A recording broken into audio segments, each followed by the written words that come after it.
Tom and Ben News United Kingdom. We are live for the first time on our new independent YouTube channel, and this is the first episode of 2022. Here is our top stories this evening. The Prime Minister is fighting to stay in number 10, and the next few days could be proven decisive. Residents in Tonga are fighting for their lives after a tsunami has hit the nation following a volcano eruption. And Novak Djoković is detained in Australia again.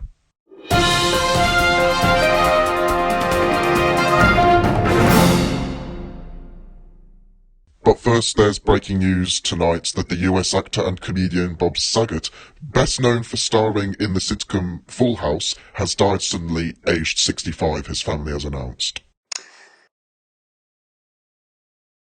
The actor was found unresponsive by staff in his room at the Ritz-Carlton Hotel in Orlando, Florida on Sunday.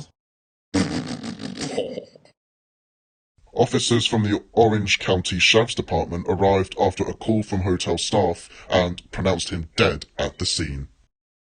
To other news now, and residents of Tonga are on high alert after tsunami waves caused by giant underwater volcanic eruption has hit the Pacific country. Social media footage showed water washing through a church and several homes, and witnesses said ash was falling over the capital, Nuku'alofa.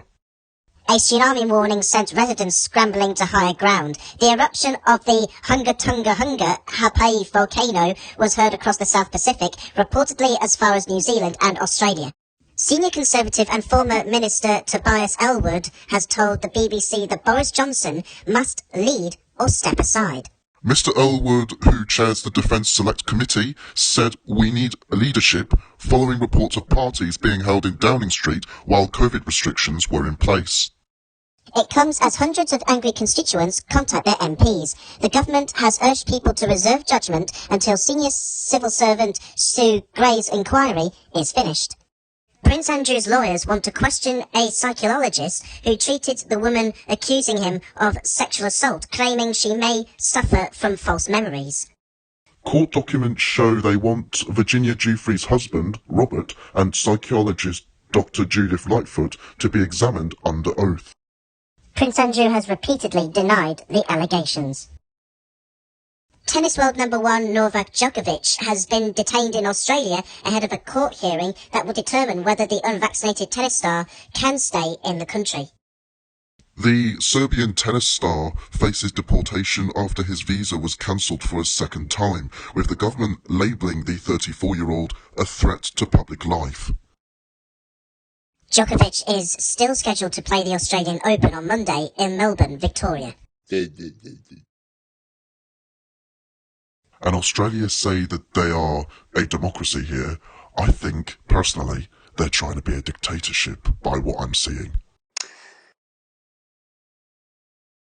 Well, we're currently doing a similar thing to what they're doing by sacking NHS workers who refuse to take the vaccine, so I wouldn't automatically fully blame Australia on this. And finally, this is going to be rather extraordinary. Photographers have been flocking to see plug holes dramatically overflowing at a reservoir in the Derbyshire Peak District. The two holes, technically known as shaft spillways, are designed to regulate water levels when Lady Bower Reservoir becomes full.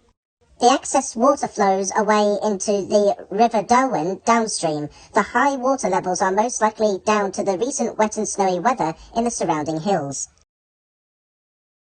Traffic in London, and there is one lane shut on the M3 southbound from junction 2 M25 to junctions 12 and 3 on the A322 because of a broken down vehicle.